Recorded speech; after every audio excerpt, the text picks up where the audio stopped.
Yes, sir, they talk about the 7 seas, but actually there are 13 of them. Seems like people are just born to be superstitious. And, Matthew, there are the 4 great oceans.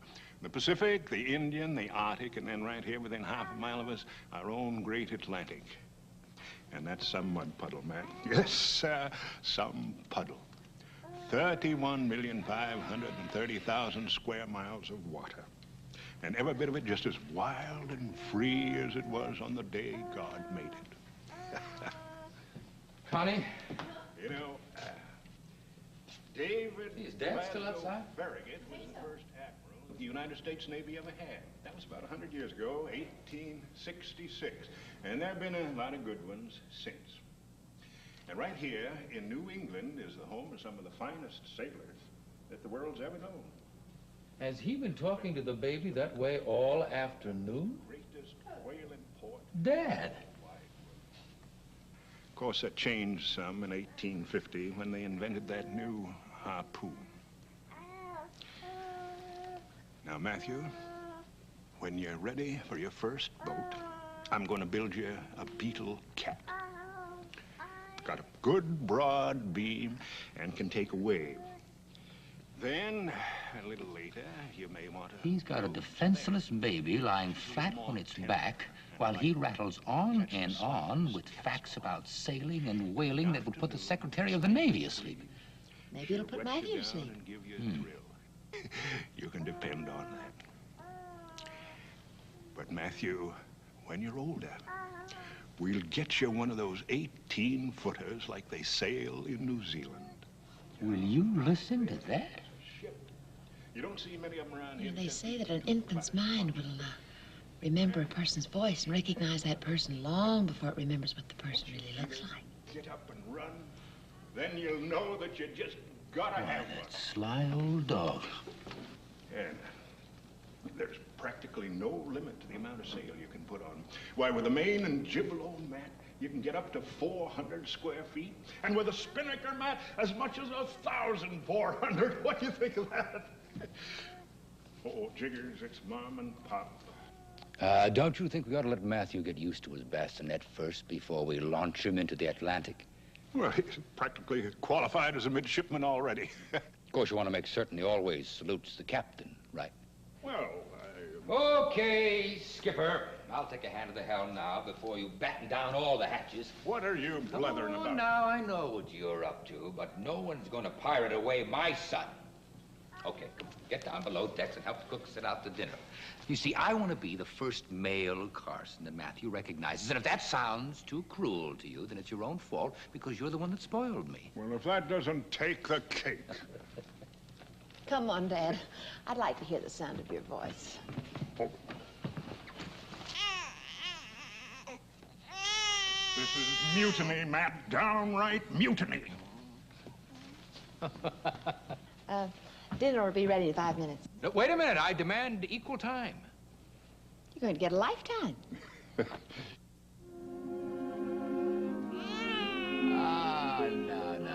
Don't let that gruff old fellow scare you. Come on, fella. You forget all about becoming a sailor now. You understand me? Come on now, fella. There are a lot more profitable things for you to do. Spend your time as a young man. Yeah. You know, if I had it to do all over again, I'd become one of the world's vanishing species of craftsmen. Yeah. Did you ever hear of a type designer? I think you do know your old dad, don't you? I think you do, huh? Yeah.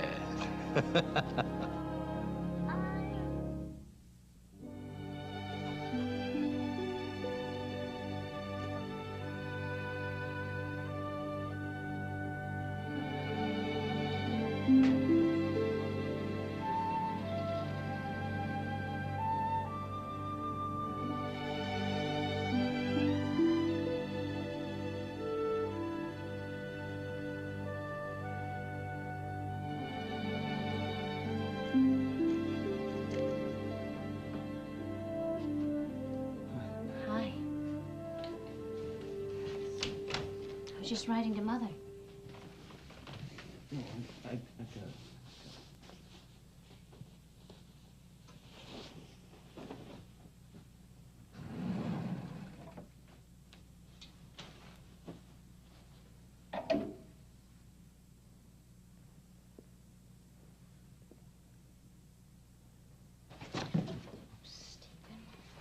Have you eaten? No. Would you like me to fix you something? Well, then let's sit down. Come on.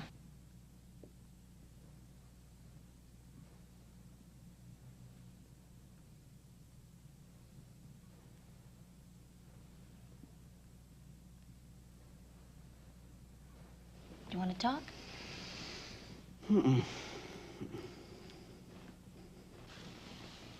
I went shopping today.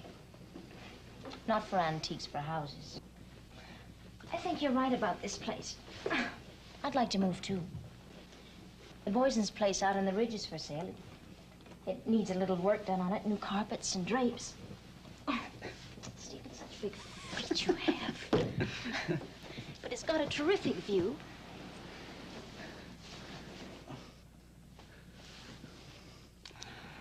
I'm sorry. Oh, it's all right. You've just had one too many, that's all. Oh, 10 too many. Or maybe 10 too few, I don't know.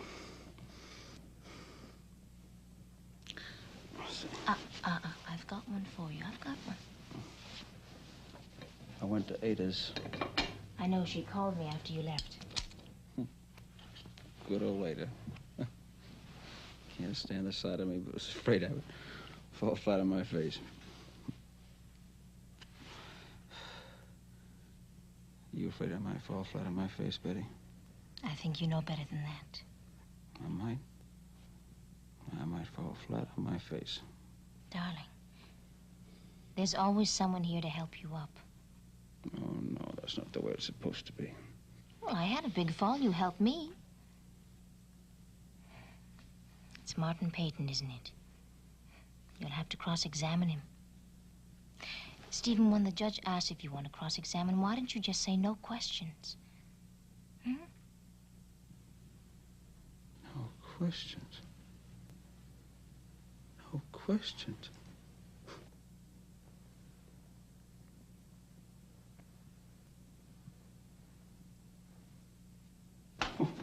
I've got 28 years of questions. I have wanted to put him on the witness stand since I was 7 years old. Oh, Betty, I can't tell you what that was like. To hear my mother and Martin Peyton whispering, and to see them look at me and wonder if I heard what they were saying, and to have to go outside or into my room for no reason. To feel like I never belonged to anybody. Like I was something. Just something. It's all right, Stephen. You can't keep it in forever. It's all right. I couldn't understand. I could never understand. I waited, and I waited. I always thought, someday he's gonna tell me. Someday he's gonna tell me. And he never did. He never did. And he knew I was screaming to him. But he just turned his back. Oh, now. Oh, now he's gonna have to answer to me. He can't just turn his back and walk off that witness stand. Mr. Peyton. Mr. Martin Peyton.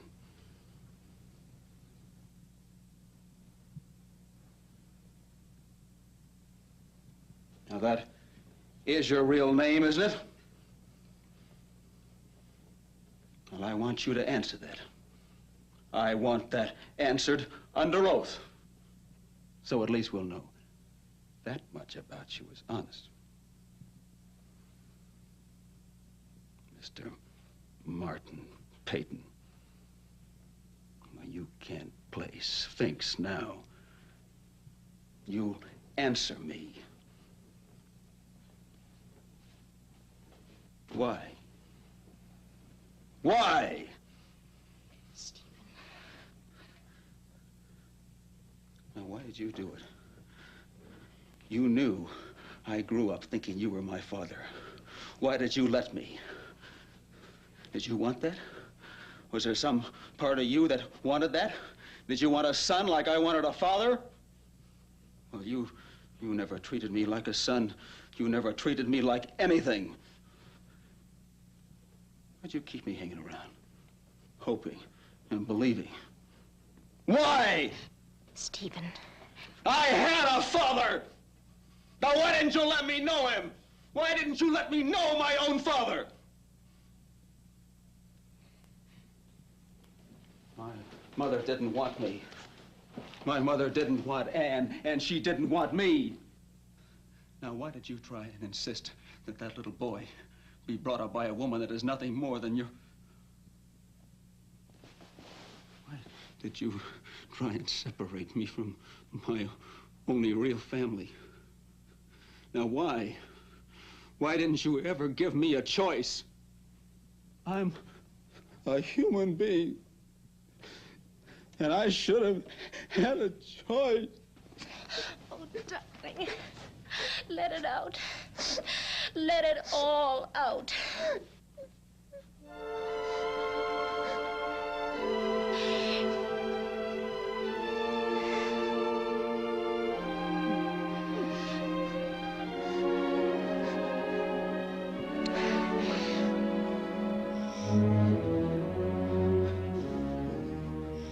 Martin, Peyton,